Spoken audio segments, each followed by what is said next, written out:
what can we do as individuals that these kids are looking at every day? What can we do so that we can become the human beings that they could then respect and admire and want to follow in our footsteps or listen to what we say rather than these people that are trying to hurt them and harm them? What if the key to transformation lies in shifting your perspective? Hi, I'm Dr. Payal Beri. Welcome to Reframing Perspectives. Every conversation here is about one thing: how empathy changes the way we lead, connect, and create impact. Each episode, we get to explore deep, authentic conversations designed to expand your mindset. Whether you're looking to transform your leadership, deepen your relationships within your circle, your community, and friends, or gain clarity in your own personal growth, each episode will inspire you to see things differently and take action. If you're ready to challenge your thinking and embrace transformation, you're in the right place. Let's dive in. Our life is made up of choices and decisions. One decision can completely alter your life. It can change the trajectory of your path, and it can lead you into a place where you would have never thought you would be. Carlos, my next guest, is exactly that. He is a best-selling author, an American motivational speaker, and he's on a mission to show others, especially those who face hardship, that their past doesn't define them and real change is always possible. And this is because Carlos, who grew up in a middle class family, father who's a doctor, mom who was a nurse, played baseball growing up, ended up in prison for 17 years, 3 years in solitude confinement, and had to go through his own decision making and take responsibility for the choices he made that landed him there. And ultimately using that to now help at risk youth and leaders and individuals really face responsibility of their decisions, but also know that there is a path forward. Hi, Carlos. How are you? I'm blessed. Thank you. I feel like meeting you, well, it was just a couple months ago that I met you at one of those events, and just hearing your story and what you're doing was just like, I have to talk to you and we have to bring this to the audience and to the community. But before we start like diving into like the work that you're doing now, I really want to understand that, if we go back to the beginning, before the transformation, what was like the earliest story you ever told yourself about who you were supposed to become, and who taught you that? Yeah. Well, thank you. Appreciate being here. I have a lot of respect and admiration for you and what you do in your podcast. And I know we talked a little bit about what inspired you to do it. So I'm really honored to be here. It was about 14 years old, and I met a person in the community in which I was raised, which was a gang infested, drug infested, prostitute infested community. And, I was 14, just trying to find my way, trying to find some acceptance somewhere and belonging. And I met a significant person in my life. His name was Chris.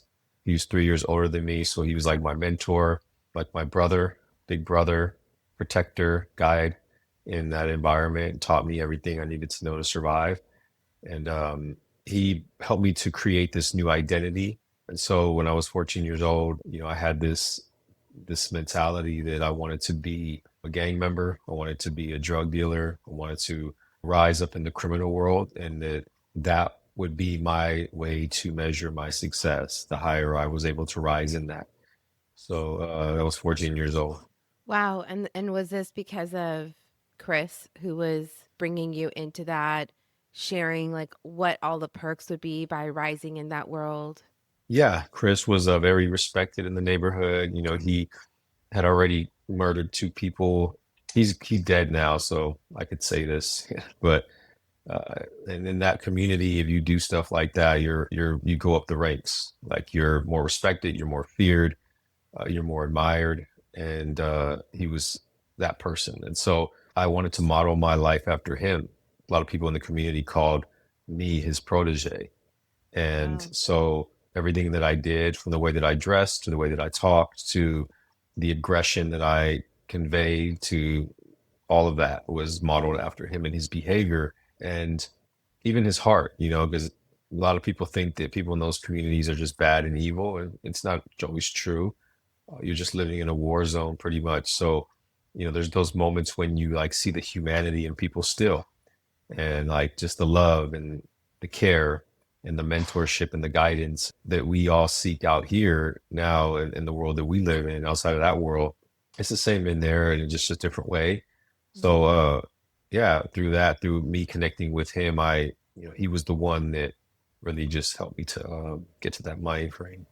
Do you think that a kid, a teenager in that world even has a chance to go a route outside of the route that you took? Yeah, yeah, absolutely. And I know many that have. And the differences between those who can make it out of there and those who can't is always a mentor. Had I had a mentor in my life, that I really respected and didn't want to let down, that was showing me the right way, I probably would have went a different route. What made you choose Chris as a mentor, though, and not find someone else? Like, if you had that, if you saw other kids that were choosing a different path that took them out of that space, and you're here looking at, like, oh, here's Chris, and here's someone I want to follow that's going actually down the path that, took you down a different journey, or I guess the more common journey in those communities. Was there even a thought of that? Was there even a thought in that moment of like, who do I want to follow? Which path do I want to follow? Was that even a consideration? Yeah, I ran away from home when I was 13 years old, and the environment that I lived in from when I was born all the way to 13 was an amazing environment. My dad is a doctor, still is. My mom, a nurse. She retired. Grew up in the suburbs. I grew up playing baseball, going to Catholic school. So I was exposed to all that good stuff. And so I knew what that was. And when my father left when I was about 12 and my mother went into a depression and, was unfit to take care of me, I ran away. And so like that, mentors that I did cross paths with here and there randomly through my time in the gang life just didn't appeal to me because I had already been there and nothing really came from that but pain. So I just wanted to like really explore this new life. And also I think it has to do with your mentality. My mentality has always been like in like extreme mentality and like wanting to be involved in extreme things that dangerous things, taking risks, and all that was always something that I was attracted to at a young age. So it was even more of like a pull. And then finding somebody like Chris, who I admired and loved, was even more of a pull. So it was harder for me, which is why it's so important to reach kids early before they get that pull on them. Yeah. Wow. So it just shows, right, that you could be in the right neighborhoods, you could have the right family, everything, but it's that one choice, that one decision that can just completely alter your entire path.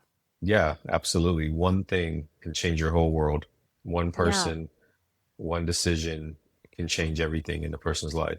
So then after that, you spent 17 years in prison and you spent some time in solitary confinement. You know, solitary confinement, I can imagine, like breaks people. What did it break in you that needed to be broken so that there could be an awakening? Yeah, it does. It's designed to break you. And it doesn't matter how big you are, how strong you are. I've seen the toughest men go to solitary and get broken because mentally it's just too much to bear. And were you in there 24 hours or did you have an hour out? So solitary confinement, where I was at the time, was you come out for an hour a day and you go to a concrete yard, which is basically just four walls around you that's are like 20 feet high. So you don't even see anything but, the sky. And you're just in like this concrete box and you just pace back and forth or whatever. So that's their idea of like a yard or coming out was that. So yeah, you get that for an hour and you get a shower every 3 days. Besides that, you're locked up and you're confined and isolated from everybody and everything. And so yeah, it did break me, but it broke me. And had I had the opportunity to do it, I would have ended my life, but I couldn't because it's not easy to do that in solitary when you don't have anything to do it. But it's like I'm so blessed to have been broken at an exact time almost when the chaplain came into my life and helped me to like start the rebuilding process. So that's like where I feel like, the difference between me being here or not was that moment. Wow. How long were you in solitary confinement? I was in solitary confinement for 3 years. For 3 years. How long did it take you to get to that point where you had that moment with the chaplain? You had that moment where you realized, like, I've got to change. Things has to change. Yeah, I was about a couple months into my solitary bid, and it really stemmed from the authorities told me that I was going to be in solitary indefinitely because I was a doc. I got validated, which means that when you become a documented gang member, especially a gang leader in prison, then you can be placed in solitary for until they feel like you can get out. And back then, they weren't letting anybody out of solitary. So, I just lost hope of even getting out of solitary. Imagining like, okay, I'll never get out of here, and then dealing with all this stuff mentally. So for me, like within the first couple months of knowing that was really like a breaking point for me because like I had nothing to look forward to at all, like not even getting out of solitary and going back to regular prison. So, and then I just got into like this deep depression and just all these things were happening. I had nothing to hold on to get me through days, like no faith, no anything. It's like when you don't have anything, like you just, what is the point? And so that's what got me there was, I wanted to end my life. And like I said, had I had the opportunity, I would have done it. I would have did it. So So in a yeah, it way, didn't it take it long. saved you. Yeah, absolutely. I needed to be completely broken to then rebuild. And I needed Yeah. the time. I needed solitary confinement to rebuild. I needed that 3 years to transform my life. If I hadn't had that, I would have been back to the same ways because I was so like just caught up in that world that like I would have given my life for that world, the gang life and the criminal life and this identity that I built. I would have given my life for it. So I needed to be in solitary for that long to truly change. What is that like though? That fact that you go from saying that I would have given my life for that world Mhm. and to have to actually face that in the mirror and look at that these choices that I'm making are getting me to a place where I wanted to end my life. And now you're looking at it as a place of like, this isn't the world that I want to be a part of. This isn't what the anchor that I need. What is that like for you to like have to be there and having to face that? Because when you're holding on to an identity, it doesn't matter, it could be a gang identity, it could be a religious identity. It doesn't matter what that is. But when people hold on to this identity so deeply in them, to have to actually face it and say, like, is this the identity I want to hold? Like that also can be really painful. Yeah, absolutely. Especially since, I pretty much gave my life up to in a certain degree already for it. I mean, I was serving 20 years in prison for it.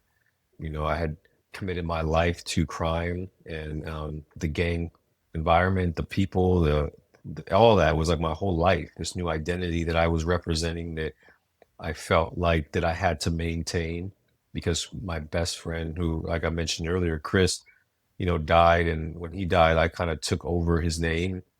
So now I'm like having to live through him, through me. So all this responsibility that comes, and then becoming a prison shot caller was even more like responsibility, and it just kind of fueled my ego even more. Now I'm like responsible for all these big decisions and I have all this power. And so to just like get out of that is so difficult. It's so hard to get out of that that you have to really get to a point where you hit your lowest. And so that's what happened to me. And yeah, and then you have to recreate like who you are. Like, who are you if you're not that and you're not connected to that world? If you're not, that person anymore, who are you and where do you go? And so it's like having to like recreate myself and figure out who am I going to be, right? So I didn't even like when people called me by my real name. Like I would fight a guy for calling me my real name at one point. So I had to become my authentic self again by myself in solitary. But it was the books. I read over 150 books in 3 years, and those books helped me create my life, my identity, who I could be. And the same books that people read today, I read in there. And if it wasn't for those books, then I wouldn't have any direction. Were there any books that specifically stood out to you? That was that moment where, I mean, I can imagine that you're in there, you're reading these books and it's a build, right? It's a compounded build of like, okay, Mhm. first time you're reading it, like, okay, whatever, I'm just reading to pass time. The second book I'm reading, all right, fine, I'm reading it. It's somewhat getting to me. Where was that in that journey where you're like, and this book just like hit home? The first book that I read that helped me to get on the path of transforming my life was the Bible.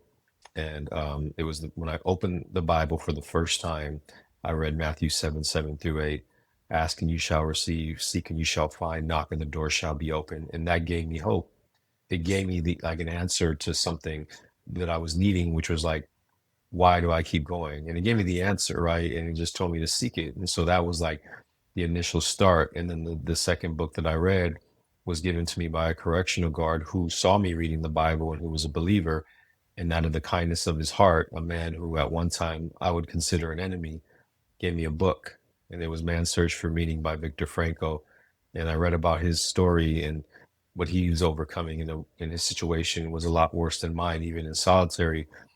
I found inspiration through him and through his journey, and I found hope and I found a new perspective to maintain control of my life.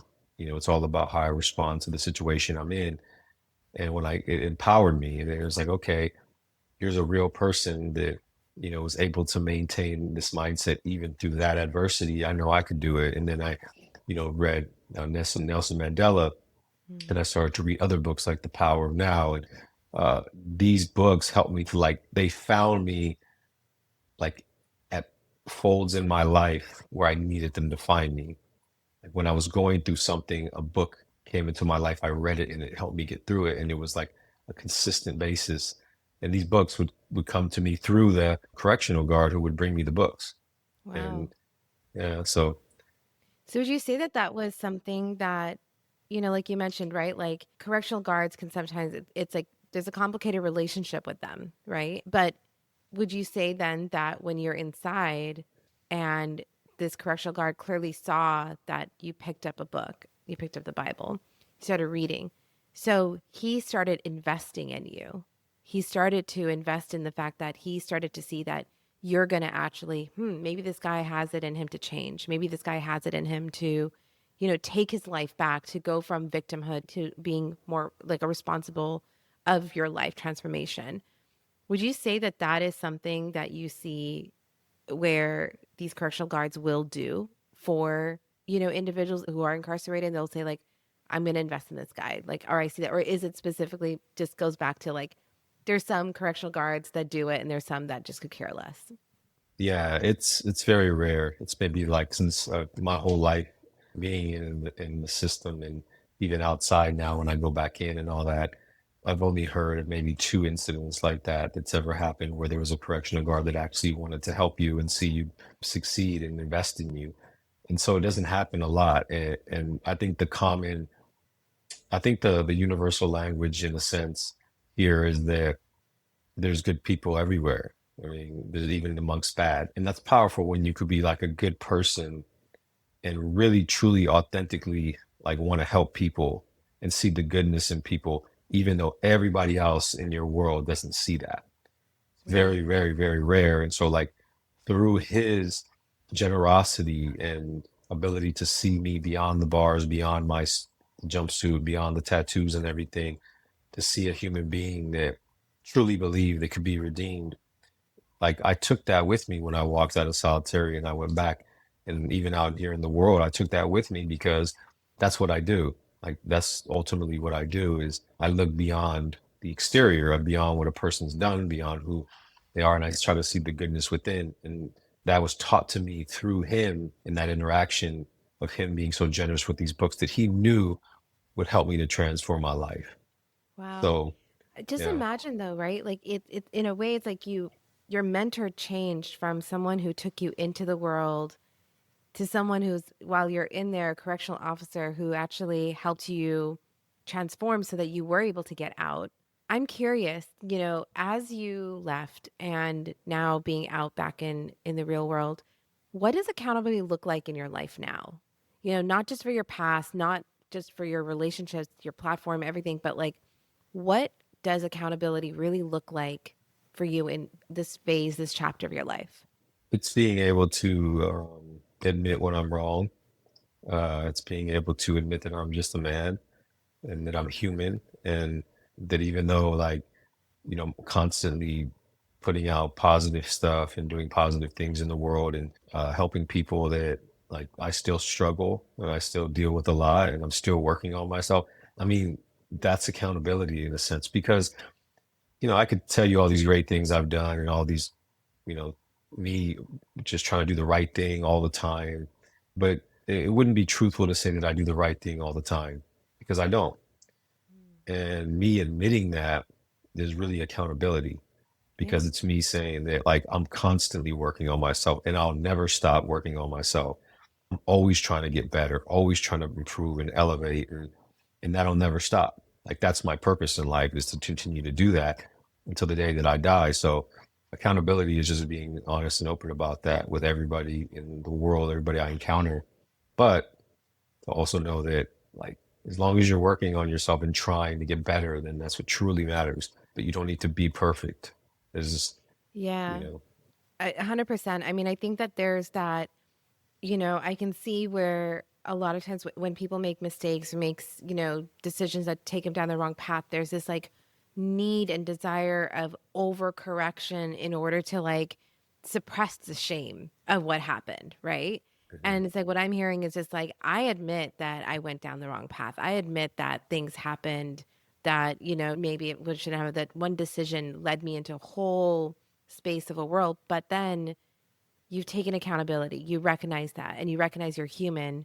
And there's like that complex layer of like, okay, so what now? What can I do? How do you anchor your purpose back into not necessarily falling into that criminal world, but it's like now your purpose is deeply into like, how do I help these kids to prevent them from going down the road that I'm going down or I went down? What I'm curious about is that oftentimes it doesn't matter, of course, what we're talking about here, but in anything, right? I could be talking to my niece about something that I know just with time. My parents could be talking to me with their 30 years plus more knowledge about life than I have, but yet we don't always believe the repercussions of it because we haven't gone through that pain, right? So, how do you help now with your work that you're doing with the nonprofit that you're building and educating and helping these kids, making sure that they are well equipped with the knowledge and information so that they make good decisions in their life and they don't go down the path of, gang affiliation, etc. But how do you help them get convinced that going down the path that you went down is not cool? It's not actually the thing to do. It's not the success measure to have. Honestly, I think it's really important for people to recognize what you have shared that you grew up in a very like loved home initially. You had parents that were doing well. You then went into a place where it was, infiltrated with gang and prostitution and drugs and all of that. But that's not where you started off. So again, it's not about, the kid who either it belongs in a good neighborhood or a kid who's in the wrong neighborhood, but it's that piece of that you were looking for some support, you were looking for an anchor, you're looking for some role model, teenage kids, right? Like we know this that age of 13, 14, 15 is like the most sensitive point, especially for boys, when it comes to making the decisions in their life that are going to take them down whatever path it is. But how do you help them see, that is not their path to take? Yeah, so much of it, it's almost like it's hard to explain because you can't really teach it. Like if I'm in the room with a group of kids, you can't teach that energy. You can't teach the love, the space that's created when you truly authentically care about them, when you truly like understand them. It's like you can't really teach that, right? It's almost like it's a feeling. And then there's things that you can teach them, you can inspire them through and help them. And they can feel all this great stuff in the moment in the classroom and walk away and go right back to their gang neighborhood and get pulled back in, right? So it's not like a one answer to it all. It's not a one class, a one session of coaching. It's not like one program. But what it is, it goes back to what I said earlier. Is like I just want to get them to a point where they don't want to let me down. And if I can get them to that point, then their day-to-day decisions when I'm not there, like when they have to make those choices, they're going to stop for a second and think about whether they're ready to do that and how it would make me feel, right? And this is an example of like me working with somebody like a kid. So when like I'm talking to parents and teachers and other people who are in these kids' lives way more than I am. That's what I get help them get to that point where you want to become a person to this child to where they don't want to let down. And then they'll follow your guidance and they'll listen to you and they'll take when you say go try this, they'll go try it. When they're out there in the world on their own and there's an option for them to use drugs or be a gang member, they're going to think of you. So it's like that's really what the work is creating that connection, and that's built through trust. Mm-hmm. And it goes back to accountability. Like, Mm-hmm. is a kid really going to trust and not want to let down somebody that they don't respect? They're not. So as a parent, like, how are you showing up? Are you somebody that your kid respects? Because if not, they're going to find somebody else that they respect. And that person is going to be like the Chris in my life. Yeah. Doesn't matter where you come from, what you've been through. And so it's like always goes back to what can we do as individuals that these kids are looking at every day? What can we do so that we can become the human beings that they could then respect and admire and want to follow in our footsteps or listen to what we say rather than these people that are trying to hurt them and harm them? So it's nothing really we could do to get them in a state of mind like that. It's already what we do for ourselves, which then creates this connection, and then we can be able to like facilitate the help. So it always goes back because I see teachers all the time. They're like, I did everything I can to try to help this kid and try to do this, and he doesn't listen to me. Like, what's wrong with him or her? It's like usually it's like them having to go look in the mirror and ask themselves, what's wrong with you? What's wrong with you? And what's the reason why this kid really doesn't want to listen to you and connect with you? And what can you do so that you can create connections like that? And maybe it's not you, but maybe it's you being humble enough to say, I can't do it. I need to bring in help, and somebody else could help do this. And that's why I work with kids, with families who sometimes they have both their parents, and both their parents are great people. They just can't reach the kid because for some reason there's not that level of connection and respect there. So they have enough love within themselves to bring in somebody else who may be able to make that connection with them to help. That takes a lot for people to do, but if you truly want to help somebody, then that's what you're willing to do. So that's kind of like, from my experience and even in my life, when I transformed, it was always that. There was always the people that came into my life that I hung on. Even just the encounter with the chaplain, like I never forgot that. I never forgot that encounter with him. And to this day, he had that much power, like influence on me that to this day, I still don't forget what he said and how he made me feel.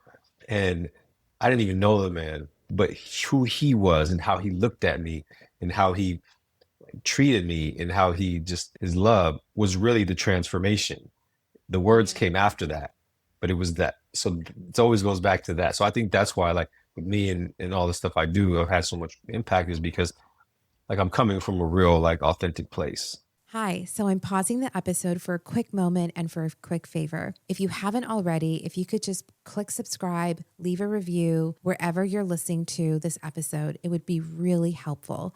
The only way we can know to make sure that we provide the right type of podcast episodes, the right type of guests, and to make sure that we're delivering the type of content that you actually want to hear, it's through your reviews and through your support. Thanks. And now back to the episode. I think there's a couple things there, right? Where one, just from a life developmental stage, is that research shows that teenagers, there is that period where they hate their parents, right? Their parents can never Mhm. do anything right. And so they actually do look for outside people who are going to be the cool ones, the ones that they can reach out to. And then, so it really is important for parents to recognize that you cannot be your kids everything at every moment, because just from a biological standpoint, there is a time and period where they are exploring their identity, they're exploring their independence. And that is then going to come with who they're hanging out with, where they're spending their time, what they're listening to. And what you can do as a parent is actually spend more time of bringing those people into their lives, that they're like, okay, I know that my role as a parent right now in these teenage years is going to be in a very different way than how they have seen me when they were 5 and 10 and obsessed with me, Mhm. and I was their best friend. That's not going to be the case anymore. And so that's one piece of it, right? And the second piece, what I'm really hearing is just the fact that because of what you've gone through, you're able to be real with them. You're able to, and they're seeing that. They're seeing the fact that you're not sugarcoating, what this life brings to you, what this world is going to do, or what you're going to have to go through. And so it's like you're becoming that mentor for those kids. Are you working with kids that have already started exploring that path, or are you getting to them before they even go down that road? Or is it a blend? Uh, yeah, both. I speak to both. These days I'm doing more like my corporate work and leadership development and companies and organizations, and some of the same practices where I started with the youth I'm using there, and vice versa. When I talk to these kids, it's always like this question of, okay, well, I want to change. Like I remember when I went to go speak to a juvenile facility, and I go in there and I talk to them. I tell them my story. I tell them that they're playing a losing game. They've already experiencing that to a certain degree, being in juvenile facility, and this is how prison is, and this is what's going to happen. And they listen, and they're like, "Wow, okay, that's new." But then at the end, there's always those kids, and this one in particular kid, he had his hands bandaged up from fighting. He broke his hands, and he's just this young kid, and he came up to me. He's like, "How I want to get out, but how do I get out? When I got to go back to the gang life, and my brothers are gang members, and my mother was even a gang member, and this is my whole community and world." And I get that question all the time. And this is like where like people who don't understand will be like, "Oh, just do better," or like whatever. They just don't know like the pull that has. It's like a real question. So for me, I always say, you just have to be a leader. You have to be the one that's willing to like take the bumps and bruises, right? To shift the trajectory of your family. Like somebody has to do it. The Are you going cycle to be the breaker. one? Yeah. Are you like, that's your only way, So I got stabbed 2 times when I made that decision to do that, and I survived it. And I tell them, I'm like, you may have to go through something. You may have to have your own family call you a traitor. You may have to have your own family never want to talk to you again. You may have to move. You may have to go through pain. You may have to go through loss. But I'm telling you that if you don't do that, you're guaranteed to lose. But if you do that, the chances of you winning and being happy and finding great people in your life later on, like I did, it's going to happen. But you just have to be the one. Like, do you love yourself and your family enough to do that for them? And it just goes back to being a leader, even these kids who are 12, 13 years old, like giving them that pressure. But I know that if like I don't tell them that, I can't, there's nothing that they could really walk away with that they can do, because I know where they're going. So it's the sad reality of it that they might have to go through all that, but it's a lot better than going to prison for the rest of your life or getting killed. Right. I mean that right there, right? Like the fact that your family, and again, right? Like I think in the world you're taught like your family is your anchor, like your family is who you lean on. But if your family are the ones that are actually embedded in that system, embedded in that world where they have never thought of anything outside of it because they don't know a world outside of that. Their evidence of their world has always shown this is the path you do, this is what you take, and they never had somebody who told them, no, these are the steps, this is how you get out of this system. Have there been moments where, because that kid became the leader, because that kid took that path, and the family's calling him a traitor, they're saying, we're never going to talk to you again, or maybe they're even getting him set up to get beat up so that they would, put the fear in him for leaving? But has it ever happened where he's left and then the family actually sees how much better his life is and what he's doing? And then that actually influences the family or, those friends to be like, wait a second. So it is possible. They see the evidence of that transformation and they start that transformation. Yeah, absolutely. And I learned that from my own experience of transforming my life in prison, that after I got stabbed, it just really empowered me to continue on my path. And I remember going to the lifers on the yard and telling them, the ones that I knew that really wanted to change, but just didn't have the courage to do it on their own. I went and gathered them and started to work with them in these groups. And what ended up happening was like once people started to see the change within us, like just how much more happier we were, how much more like opportunities we were getting, how people were going home, the people never thought would go home. The same people that once looked down at what we were doing, the same people that would send somebody to stab me, the same people were like knocking on the door trying to get in the groups. So it's like Wow. what I mean by being a leader is like you can shift the trajectory of people's lives if you are willing to stand for something you believe in. I don't care where you're at. If you're like a person who truly like stands up for something you believe in, like you're willing to give everything for it, people are going to respect that no matter where you're at in the world. And like that guy just won't give up. Like he believes in that so much. And then you see the results. People are going to want to be a part of that. Right. And not everybody, but it's surprising how many people will follow you if you start to lead the way and show them that there's something better there. There's more options, that you can be the one. And so yeah, you that happens. It happens all the time. And sometimes it won't happen with the people you really, really want it to happen with. Like for me, I don't, most of my family, I don't even talk to anymore. I have a whole new life now, a whole new family, a whole group of people. I'm so blessed with how many amazing people I have in my life, to where I don't even need that part of my life, that family anymore, because these other people that have come into my life become my family, and they love me and show me what I've never thought I could ever have in my life. But I had to make those tough decisions and put myself first, because like I tell the kids and everybody that I work with is like, at the end of the day, you come here to become the best version of yourself, not to do what other people want you to do, to be who other people want you to be, to like fulfill your destiny. Right. And that means sometimes you need to step away and grow from that fabric of people who are holding you back. You need to break from that to fulfill that destiny, because that's your purpose. Right. And so all those things help them, these kids or anybody, to really feel empowered to take that step, and instead of Yeah. like trying to give them something advice that's just not realistic for them. Yeah.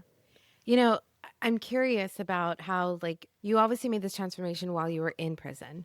And you started then, like you're saying, you're mentoring some others and you're going to these lifers and you're starting to, you're building a community within there as well, to almost like you're making that choice, but you're also getting a support system that's like all of us are in here together doing this. So there's like a strength in that. There's a strength in numbers when we can do it with not just being alone, but doing it with a community of others, right? Mhm, Now you're making those transformations and transitions. Then you get out.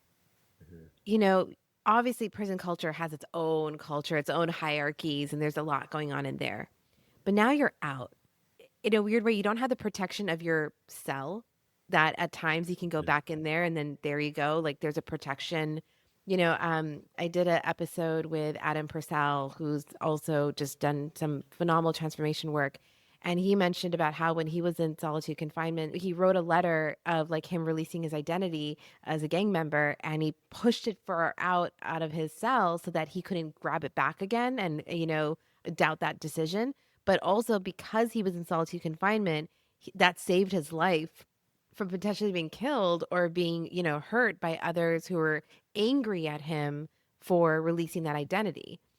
But now, when you're out in the world, you don't have that protection. It feels weird to call it a protection, but it's like you don't have that, right? You're out there in the world. So I'm curious to, what is that like? Like, what is that now I'm out here, now these choices that I've made, I've got to carry them through, and I've got to mhm. carry them through on me when there's going to be a lot of ways where I could be like, it's just comfortable to like fall right back. Yeah. So I was really lucky that I was able to transform my life before I got out of prison, because I know people, they kind of wait and they just kind of keep their head down and go through prison. They've changed, but they don't let other people around the community know. Like they're still like 1 foot in, 1 foot out, or what we call like riding the fence. And then they get out, and now like they're trying to like adapt to freedom and society with the mentality of like prison, and still in that life. So for me, I experienced the mental freedom before I got the physical. I experienced the Oh, freedom of being my true self. okay, we I need to pause experienced, there and we need to say that. yeah, Can you say that again? Because that right there is so powerful. And that is something that I think every human, regardless of what they're doing or going through, needs to hear, that I freed my mental before my physical state.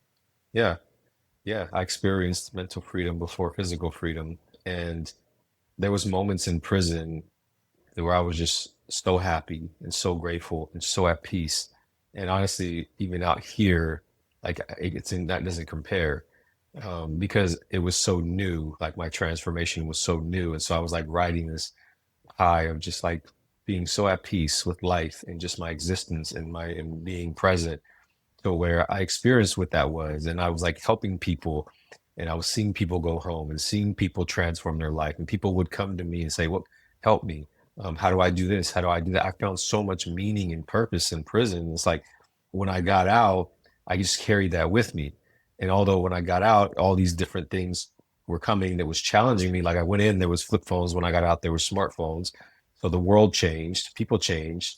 But one thing that I knew that gave me confidence, that helped me to get out and pursue my dreams, was I knew that if I can help people in prison change their life, I know I can come out here and do something great.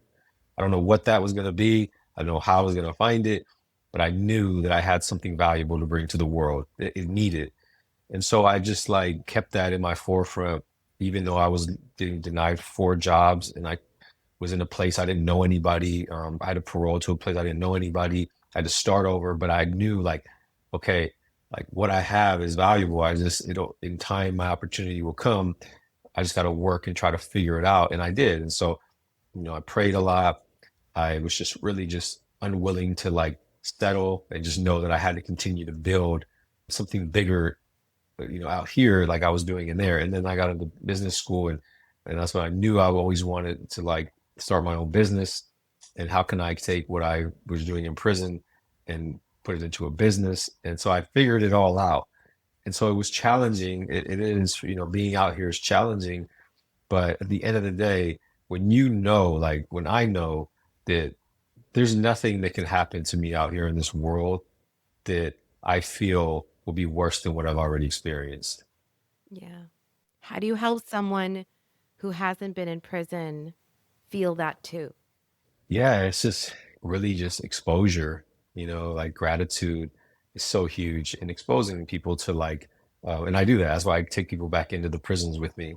We go in, I take them in there. I want they experience that. They meet people in there who have been in there. Last time I went in, there was 150 guys almost, and 90% of them had life in prison, and most of them would been in there over 20 years, and every single one of them, when you talk to this person, that they deserve a second chance, that they're not that same person anymore, and how grateful they are to have a human being come and just spend time with them, let alone be able to like the things that we have every day, even just to have cold water, even just to have heat, and like all those little things that you just take for granted. It's like I've been without. I know what it's like to be hungry. Like I know all that. So that's my reference point. So for people out here, it's really just like exposing them to what they don't know is exists, but it's there. And then through that, they're able to like look at their life and become more grateful. And then when they start practicing gratitude every day, it shifts your mindset into having that mentality where, like, man, okay, this is hard, but at least I have the ability to go through this and I can get through this. So it's all just like rewiring of the brain. It's like if we don't rewire it, it's going to control us. If we don't, operate from the heart and be able to like truly be our authentic self, despite the fear and everything that we're experiencing, then you won't ever truly feel free. And, luckily I've been able to get to that point in my life. And so even hard things I look at as gifts, because I know Wow. that like prison, the hardest thing I ever went through, solitary, created me who I am today. Right. So it's like whatever I'm going through now out here, it's just another part of my journey in order for me to become a better person for others. So that mind frame, there's really not much that can phase me. Not to say I don't feel things and experience things and have hurt and doubt and all these things. I feel it, but I'm able to get through it. And that's what people need to understand. Like, you're not just going to be like untouchable and like everything's great, but you want to get to the point where you can get through it and get through it in a positive way and be strong. And so that's, when I talk to people, I just get them to like just shift their mindset on how they view things. Yeah. Giving back, mentoring, there's a reason why whenever, you're in school or you're in any hard situation, people will tell you like, okay, the answer to that is like, go give back, go spend time, volunteer, go spend time. The level of serotonin, dopamine release that you get, the happiness, the joy that you get, the high that you get from giving back actually is one of the highest percentage of helping someone transform themselves. And so Mhm. your work and what you're doing, it's so necessary. And it's always interesting that it's like, you always hear people have to hit rock bottom before they make that transformation. And you're like, I wonder, how can we get people to not have to hit rock bottom in order to, see that there are better choices and everything. And that's what I'm Yeah. hearing you do, is that by being there early on, by being there from day one, and being that role model. When you think of your long-term vision of how to battle your organization, what's the world that you're trying to build? What would that look like? And not just in numbers or life shifted, but I'm curious about, we all live in this planet, we all live in this world, but yet we all live in such different worlds, right? And what you're doing is so important. And the reason why I felt like it was so important to have this conversation with you is because there are plenty of people who are not exposed to what really happens internally, what really happens, inside all of this spaces. And they just make up their opinions and biases based off of like what they see on media, what they hear. But I think it's really Mm. important to really understand that at the end of the day, like, we're all human, and this is something that has happened to this human. It's not that here's a bad person, here's an evil person, here's a murderer, here's a druggist, right? It's a human who happened to fall into the world of drugs. It's here's a person who happened to fall into the world of, gangs or whatever. So what is it for you that you see that long-term vision being of how to battle and the work that you're doing? Yeah, it's incredible because I know the power of just like one individual changing their life, right? Through my life, like I'm one person, that changed his life. And I know like I've helped many people, and I know many other people who've changed their life and helped other people. So, I always have a vision and a dream, obviously, as the CEO of my company, to reach as many people in the world as we can, right? But it's like sometimes I have to really just remind myself that it's not about how many people we reach, it's about really helping that one person, like really just like making sure that everybody, every single body, every person is like a world within themselves. Instead of trying to help the world, you help a person, you save a person, you save the world. It's an old saying. And because everybody has their own world and everybody creates a ripple for the rest of the people in their world, and then that goes out. And so it's like me constantly reminding myself of that let's, as we build, as we continue to grow our educational programs and change the educational system in the United States, which we're going to do. And as we continue to change the way that leaders lead in big, large companies and stuff, and which we're already doing, like Google working with leaders and stuff, and becoming more human-centered leaders, more people of compassion, sharing that and training them and teaching them and why it's important, and why not is it only important from a human perspective, but why it's important when you're trying to just get results, because we live in a results-driven world. And it's not like what we're training and teaching on is like things that aren't going to produce results. They actually are. It's just most people get stuck in old ways like I did. And sometimes you have to rewire the brain, like I said. And so continuing to do that. But it's just knowing that every single person is valued, no matter where you come from or what you look like or what you experienced. And how can we help an individual really, really in a way to where that person can create bigger change in the world. So it's just focusing on that with how to battle. And like I said, it's a reminder for me always. And so, I'm not the type of person that like creates 5, 10 year goals. I just don't. I just trust in, I'm not like the typical, I would say, CEO. I trust in God, and I trust in the universe, whatever you want to call it, so much that I surrender to it. And I know that my destiny will be fulfilled through the work that I do every single day. And through that, it'll grow like it's been growing, as long as I make the right decisions. And if I think too far ahead and I think about like what I see in 5 years, what I saw when I walked out of prison 3 years ago, I would never saw what I have today.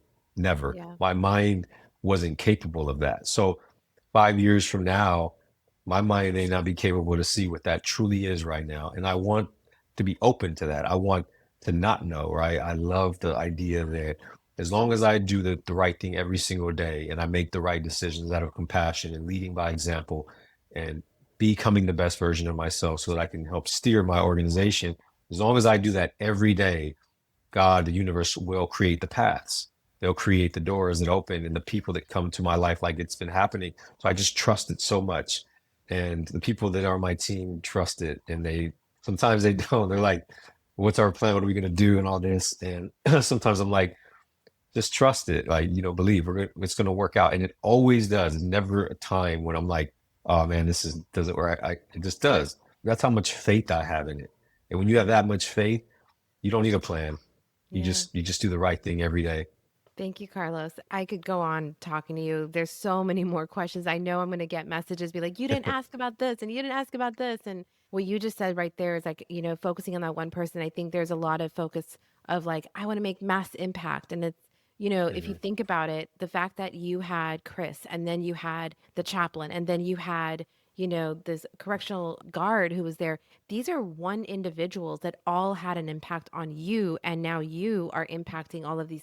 So that point that you just made about, focus on that person and that one transformation, it's going to have its butterfly effect. So I just want to say Yeah. thank you so much for coming on today, sharing your story and just the powerful journey that you're on. I appreciate it so much. And I'm so excited for people to get to know you, get to know your work and see the true change that you're making. So how can people get in touch with you? How can people make sure that, whether they're leaders in organizations, whether they're family members that are like, we need more of Carlos' message, how can people get in touch with you? Yeah, I have my website's howtobattle.com. I have a podcast as well. It's called the How to Battle Podcast. And Instagram is Carlos Vasquez Official, also How to Battle. And we show our podcast clips on there. And LinkedIn's Carlos Vasquez, YouTube is How to Battle. So anything How to Battle or Carlos Vasquez Official, you'll be able to get in touch and find everything else. It all links together. So if you find one, you should be able to connect to all the other stuff. Fantastic. Thanks, Mhm. Carlos. Thank you. I really hope that you enjoy this episode. And I just have one favor to ask you. If you could just make sure to hit that subscribe button, leave a rating and review, it's going to help us tremendously to make sure that we reach as many people as possible that you think should be listening to our episodes. I'll see you next week for another episode. And thank you so much for leaving that one review, that one subscription, and sharing this with your friends.